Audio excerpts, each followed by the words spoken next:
And we're live. Good morning, good afternoon, good evening, ladies and gentlemen. Yes, it's true. I am not Sejal. I am going to be your special host today, Min Bhogaita, Chief Scouting Officer. That is my role. And so this session is going to be super special. Welcome, Mark. Welcome. Min, great Now to I'm have you as showing a off host. because it's probably the first time you've ever seen someone in London wearing a t-shirt. Yes, we do wear those from time to time. It's It's the going to guy in rain on London in a Monday. t-shirt and the guy in Orange County in a sweater. That's global warming for you. Um, so today we've got a super special topic close to my heart.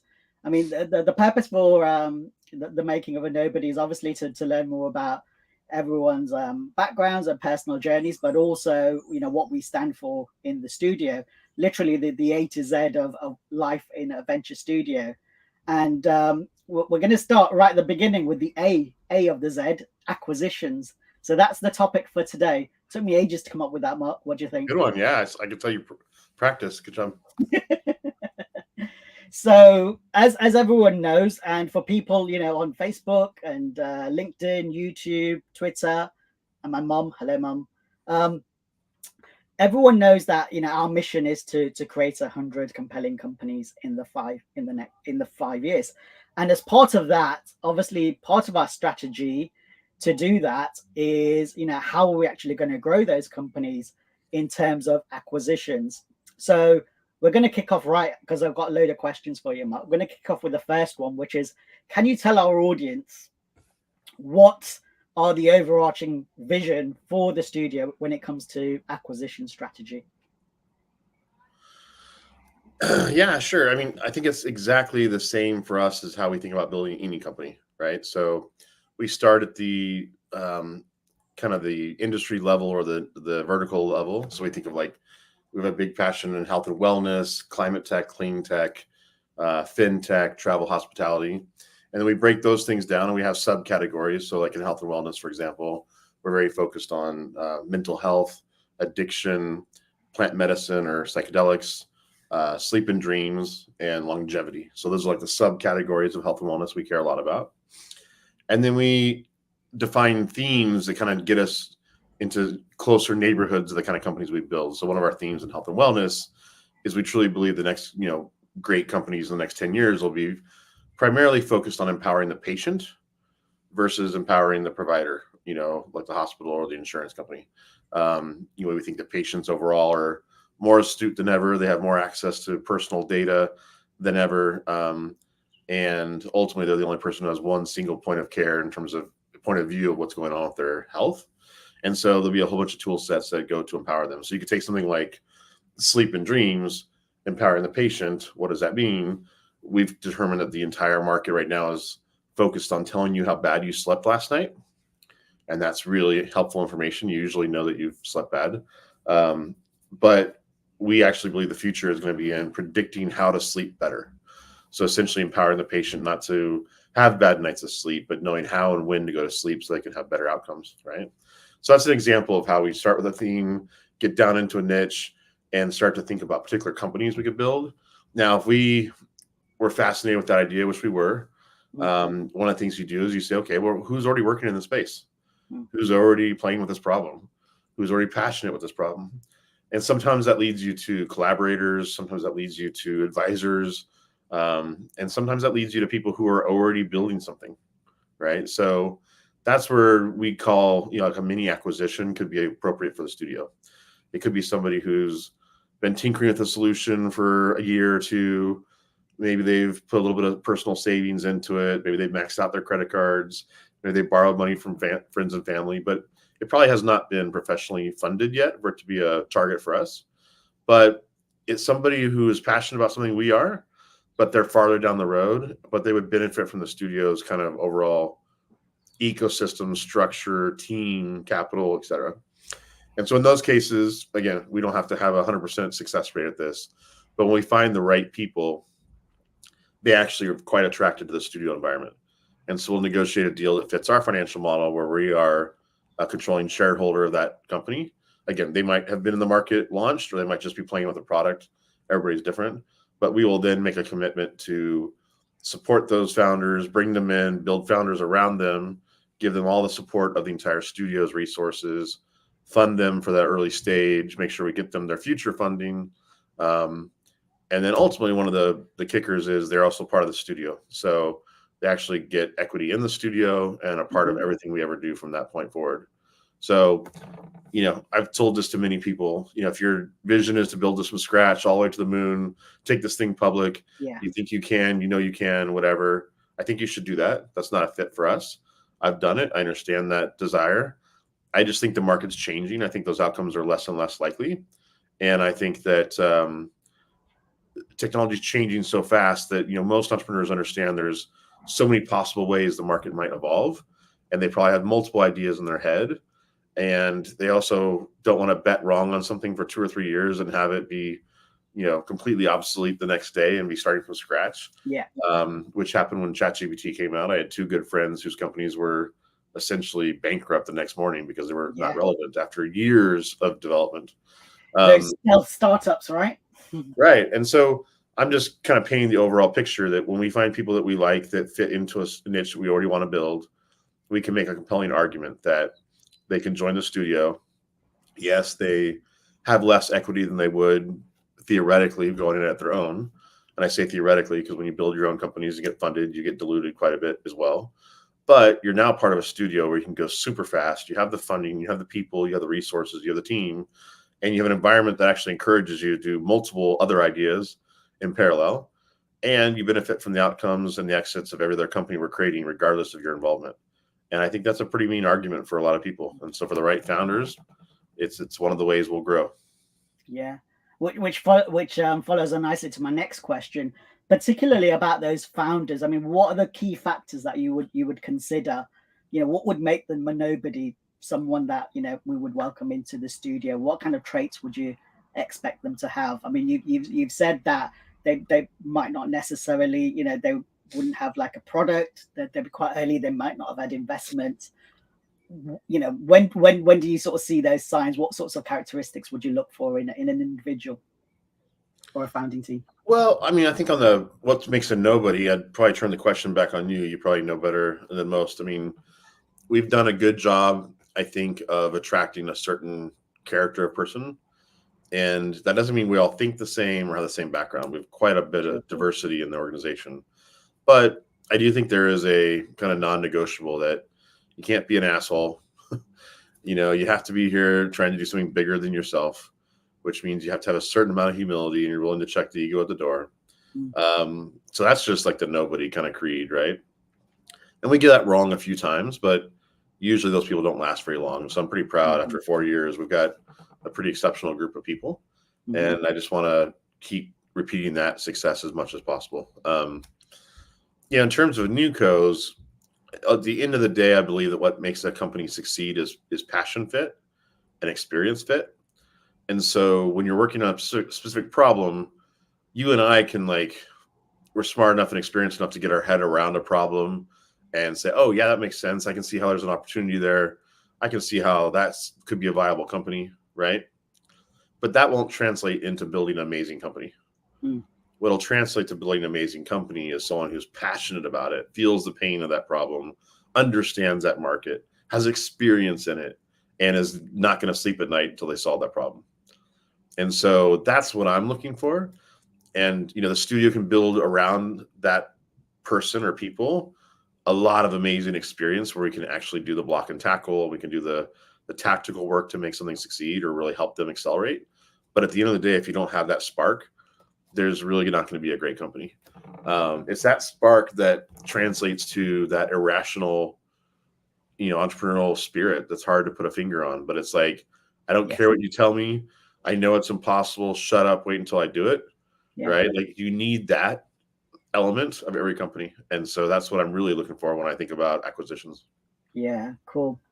One of the things I absolutely love about your vision is also the transparency, and you've talked about this a number of times. And rather than worrying about what to tell investors and spending so much energy in that, is to to sort of put your hand up and say, hey, here's some things we did that didn't quite work out. Here's where we need help. and here's some cool things that we did, right? And take people on the journey. But so refreshing to do that, as opposed to the energy to do that. And so to that point, thinking about past acquisitions that we've done in the studio, can you give me some examples where there were some times where we kind of really had to reflect and say, okay, perhaps this isn't quite going how it is, and what we did to kind of not correct the ship, but kind of learn from each one. Yeah. The very first one we did was Thought Forma, and Jason and Gareth Edge have been part of the studio now for a couple of years, and they're leading that company. I didn't know them before that transaction started. We got introduced, and they were a good fit, theoretically, for this idea of a mini acquisition that we'd never done before. And so it was kind of put in front of us, and we started talking, and it kind of felt like, well, maybe there's a fit here or not. And since we decided to open up that conversation, we just literally leaned into transparency. And I think the first conversation, I can almost remember it by, verbatim. I was like, guys, what you're doing is attractive. We like you as people. This could fit something that is a strategy we have in the back of our head, but we've never actually done before. And if you want to go down this path, I just want to admit we have no clue how this is going to work. And we have no answers to most of the questions you're going to ask, but you're going to teach us, we're going to learn, and we'll just lean into transparency. So, I'm not somebody, I'm way past, negotiating, I'm way past posturing. I've done that, first half of my career. I'm in a spot where I come from a very genuine spot where I look at what makes sense to us, what doesn't make sense to us, what are some of the negotiables, and I just throw it out there. And I want to see human beings talk openly about it and see if we can find a fit. And that's kind of what we did. And we had a lot of momentum to the transaction, and then we had a little bit of sticking point with an ex-founder, and it almost killed the deal. And everybody was pretty distraught about it and frustrated. We had a lot of energy, and I'd say 90% of the deal team really wanted to get it done, but there was a fly in the ointment. And the team, Jason and Gareth, putting words in their mouth here, but basically they were pretty distraught. They were like, okay, this is not going to happen. And, we got on a call, and I said, guys, we're going to do what we did from the very beginning. We're going to lean into transparency. Okay. I want this deal to happen. You want this deal to happen. Yes, this is a speed bump, but let's just lean into what is right for us. And let's talk about how we can get this right. And I think them watching me speak out the ways we could solve the problem or different ways we could approach it, right? Openly, not, I'm going to go into some back room and talk to the attorneys and I'll come back and tell the answer, but picking it apart, I think helped them feel connected to the studio. I think it taught them a little bit about who I am and maybe give them confidence in working with us. And ultimately that strategy did allow us to navigate those, that speed bump and get to a transaction. So, anytime things are, tough, or we got any kind of issue in the studio that we're trying to navigate that I don't exactly know how to do it, I always ask myself about transparency. Like, are we leaning into that the right way? Because I do believe that your team, your people around you are always part of the solution. You don't have to solve it yourself. And also being honest about things that are hard. You're not the only person that has to solve the problem. People can change their positions. People can come to the table with more creative ideas. And that only happens if you're transparent. And the other thing is, I lean into our energetics. Sometimes you get very wound up and, you get more combative and you get more tactical than I prefer to operate in. And anytime I find myself where things are not flowing, I try to take a step back and recenter and make sure that where I'm coming from, how I'm thinking, how I'm feeling is emanating the energy that I truly intend to project in this world. And when I do that, usually pretty quickly things get resolved. Yeah, brilliant.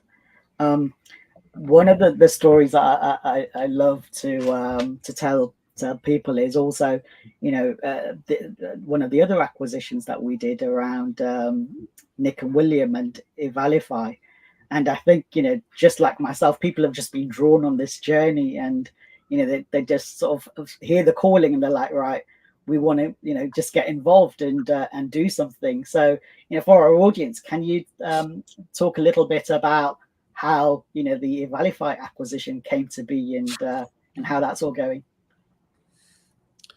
Yeah, it's a great example. It's probably one of our best right now.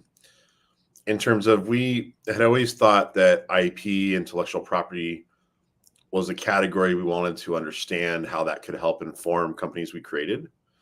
That overlaps with legal tech in general. I think that's a category that's incredibly inefficient. Well-educated, smart people, but they make way too much money for basically doing file save as for most of their documents. And so, legal tech's interesting to us, and then IP overall. This idea that intellectual property will inform you where you can and cannot, or should not build companies, right? And the founders, Will and Nick, reached out to us and saw some podcasts, and sent me an email saying, "I love your vision of trying to do 100 companies in 5 years, but what if you could do 10,000 companies in 5 years?" Right. And I was like, "Okay, I'm a sucker. Let's talk." And I just loved the individuals. William and Nick are great humans. They're super smart. They checked the box that I mentioned, and there's passion fit, there's experience fit. They had a slightly different vision for where they could go in the market, but it was still around IP. And talking, again, smart people, and being who we are and who I am, we were able to start connecting the dots on a vision for a company and a product that we were pretty excited about. That was a little more simple than maybe they were originally thinking, and some of the stuff they were originally thinking we'll probably still do as companies. But we got really excited about this idea that we could really get super simple, this idea of automating IP analysis and creating a product that would essentially make investors feel naked if they didn't have this data point moving forward, which is, how do I assess whether or not there's any IP risk in the company I'm about to invest in? And that's translated into our current slogan, and we're in the market now, and it works. It's amazing. But the slogan is, would you invest in a company that had significant IP risk? Of course not. Yeah. Then don't. Then don't. So there's this idea that you wouldn't, but how would you know? And now you don't have to. So Valify is remarkable. In a 9-month period from doing that deal, we have the product in the market where you can upload your pitch deck or whatever your schematics are. Our AI engine breaks that down into the features that are really unique in terms of protectable intellectual property. And we go back and we analyze that against 180 million global patents. And we come back and give you a single report. So think like Carfax for cars. This is like the Carfax for IP. A very easy to read report. It gives you a score. It tells you where you are in the spectrum of risk, and it highlights the risk. And it tells you also the people who have IP in that area, adjacent IP, and coaches you on things you could do to actually improve your filing. So it's called a freedom to operate score. But the only way to do that today is to call a really expensive, smart IP attorney, spend an hour or two on a phone call with them, and then give them a few weeks to turn around a FTO report, which could be $10,000, $20,000 or more. And a lot of IP attorneys, by the way, don't do that work. It's too transactional. So we've done it with a click button and AI, and actually the IP attorneys love it because it's actually a starting point for the work they actually want to do with their clients. We're pretty proud of it. And as we start to show that to the target customers, really VCs and high volume investors, you can almost see this like realization come across their face where they're like, how did I invest before without knowing this? I know. Yeah. For me, I'm super excited about it, Valify. And as I'm going to my events and talking to VCs, it's like, well, we have like 100 pitch decks coming through every week, and at the moment it's pretty much on gut feel. And historically, they've just thought about IP pretty late on in the journey around due diligence, by which time psychologically they're already committed, and sometimes they don't want to know that news. And as you say, I think that whole industry is just going to change radically, because now we have tech, we have AI, and it's like, why not look when you've got those earliest signs, which is pretty much what a pitch deck is going to be, to say not only where is the space to operate, but potentially how could that startup even pivot to a space where they could operate, where they're not going to step on anyone's toes. Yeah. And speaking from my own personal journey, I've been a part of, a dozen companies that have been venture backed. And certainly people ask about IP, right? But it's usually kind of like, oh, tell me about your IP. Yeah. And you're like, oh, yeah, we file a patent here and a patent there. And they're like, okay, that sounds good. Next.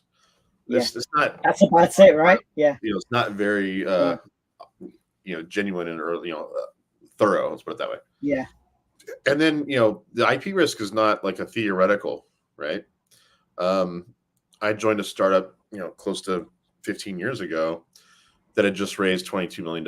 And after I joined, I found out that there was a lawsuit against us for IP infringement around a very common thing in the market, which was one-click buy, an e-commerce site, right? So you can click a button, check out, right? The one-click buy was patented by a small company called Amazon. Oh dear. They don't have many lawyers, do they? And we, our part of our company is we indemnified the customers that employed us to build their environments. So we had big customers. Oh my God. But so they sued them as well, which then turned them around to remind us that we had indemnified them. So basically, long story short, we settled for $14 million with Amazon. This is almost 20 years ago, 15 years ago. And it was around this thing that everybody in the world was doing called one-click buy. That's a real world thing where you raise $22 million from investors and $14 million goes out the door for IP infringement. That's not what the investors wanted to do. Certainly not what I wanted to do when I joined that company. Yeah. And it changed the entire trajectory of that company because of that particular issue. There's another one that's really famous here in Orange County, where a guy invented, I think it was the QWERTY keyboard or something around the BlackBerry. Oh, okay. Right. And filed a lawsuit. Now, this was when BlackBerry was on its way down. Basically, the iPhone had just come out. There are some people holding on to their BlackBerry. If you remember, Obama famously said he was his BlackBerry, and they made a secure version of the BlackBerry. It was right around then, but most people said BlackBerry's dead. But this lawsuit was filed, and this gentleman ended up winning north of $500 million settlement against BlackBerry at a time that they were struggling to be relevant. So these are real world examples of companies that are affected by IP issues. Not to mention, what you can do if you understand the IP landscape to actually create a more competitive company and actually defend yourself long term. But there's also tremendous downsides if you don't get it right. 100%. Yeah. What I also love about Evalify is, you've given us the strategy about, the studio is a machine of machines, and we're kind of, looking at each part of the process to say, how can we make everything, look at it and say, well, with a new lens, a fresh face, how can we, redo what in some places hasn't changed for years and years. And again, to that point, Evalify is really interesting because, we get lots of ideas and people coming to us, and it's a great tool we can use internally for doing some of that internal validation to say, is there something that we really want to sort of push on with, right? So it really serves two purposes. If it works for us, then it works with external companies as well. Yeah, and we're not done with the IP space. There'll be things that Evalify will expand into, so the roadmap's pretty exciting. But there's also completely freestanding companies that will create in this space, and that'll also go into legal tech as a whole. So we're just getting started. Yeah, fantastic. So that brings us nicely to the wider holistic perspective. You talked about we some of the companies where we're kind of embracing AI and using that to just totally change the landscape.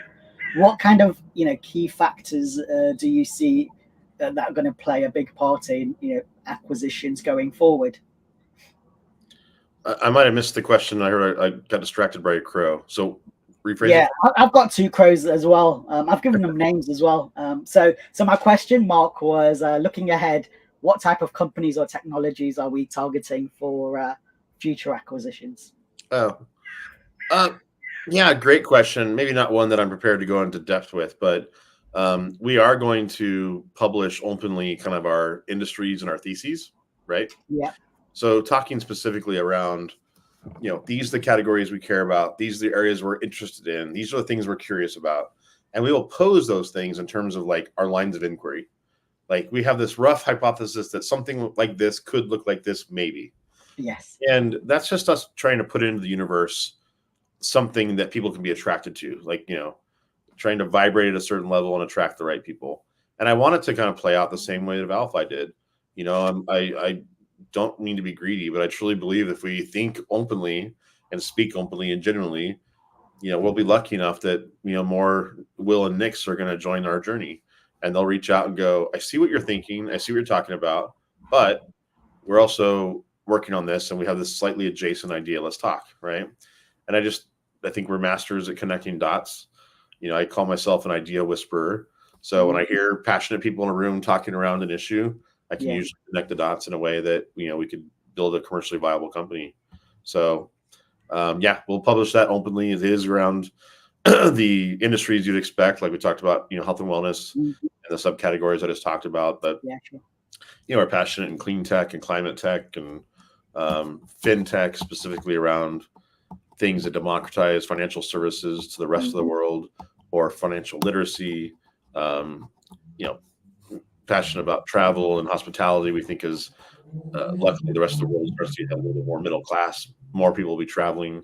More people will be curious about cross-cultural, exposure, and travel and hospitality has been a category that has been a gift that keeps on giving for the startup world for a long, long time. And I think it's just getting started. We look at things like longevity and how that's going to change people's lives when you suddenly are living into 140 and 180, and the ripple effect that has across everything we do.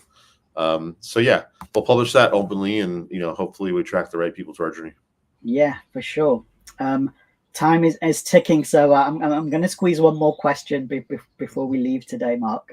Which is, what advice would you give to entrepreneurs who are looking to position, their idea, their startup for an acquisition, for a studio like ours? Yeah, it's a good question. I mean, I